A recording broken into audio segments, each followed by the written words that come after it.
একদিন এক তৃষ্ণার্ত তোতা পানি খুঁজতে খুঁজতে একটি বড় গর্তের কাছে আসে। গর্তের ধারে ঝুঁকে পানি দেখতে গিয়ে তোতা হঠাৎ পিছলে নিচে পড়ে যায়। পড়া মাত্রই গর্তের ভেতরে থাকা হাজারো ছোট মাছ তোতার শরীরে লেপ্টে যায়। তোতা ভয়ে চিৎকার করতে করতে কষ্টে ডানা নাড়তে নাড়তে তার ছোট তোতার কাছে দৌড়ে আসে। ছোট তোতা মাকে এমন অবস্থায় দেখে খুব ভয় পায়। সে দ্রুত একটি ছোট কাটোরা ভর্তি পানি এনে তোতার শরীর থেকে মাছগুলো ছাড়ানোর চেষ্টা করে, কিন্তু মাছগুলো এত শক্ত করে লেপ্টে ছিল যে নড়তেও চায় না।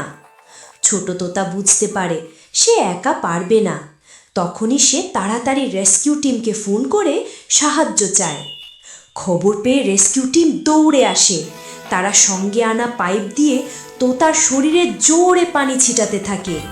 তারপর ধীরে ধীরে সব মাছ ছিটকে পড়ে যায় এবং তোতা অবশেষে মুক্ত হয়ে স্বস্তির নিঃশ্বাস ফেলে।